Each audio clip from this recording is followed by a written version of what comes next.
Welcome back to the final chapter of Ashoka the Great. In part 2, we ended at the most powerful moment of Ashoka's life, the moment after the Kalinga War, when a victorious emperor stood surrounded by death and realized that conquest through violence brings no glory, only guilt. The sword had won him an empire, but it had broken his soul, and from that broken silence, a new Ashoka was born. Ashoka did not change overnight. He was haunted by one question. How do I undo the suffering I have caused? It was during this inner struggle that Ashoka came in contact with Buddhist monks. They did not accuse him, they did not threaten him. They simply spoke about suffering and the end of suffering. For Ashoka, Buddhism was not an escape, it was an answer. Buddhism taught him ahimsa, non-violence, karuna, compassion, and most importantly, self-transformation. That is why Ashoka adopted Buddhism, not as a king seeking power, but as a human being seeking redemption. But remember this clearly, Ashoka did not abandon other religions. He respected all faiths, Buddhism, Hindu traditions, Jainism, Ajivikas and every belief of his people.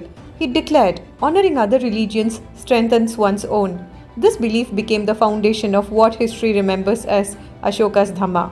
Ashoka's Dhamma was not a religion, it was a way of life.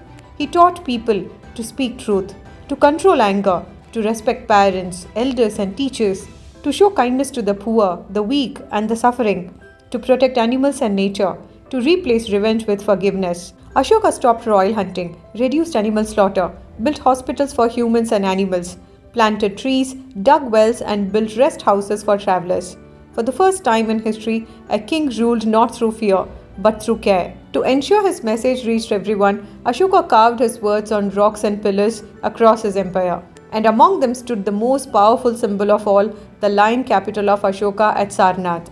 4 lions standing back to back, facing all 4 directions, symbolizing courage, vigilance, power and justice. Below them lies the Ashoka Chakra, the wheel of righteousness. When India became a republic in 1950, we chose this very symbol as our national emblem. Because India wanted to declare to the world, our strength comes from morality, not might, from justice, not domination. A reminder that life must keep moving forward on the path of righteousness. If we stop, we fall. If we move with truth, we rise. Ashoka began his journey as a ruthless conqueror. He ended it as a messenger of peace. His greatest victory was not Kalinga, it was victory over himself. And that is his message to us today. If Ashoka could transform, then so can we. Power without compassion destroys, but power guided by humanity builds nations. That is the legacy of Ashoka the Great. The true strength of India is not in war, but in wisdom, compassion and unity. If this story moved you, kindly subscribe, like and share, and keep our history alive.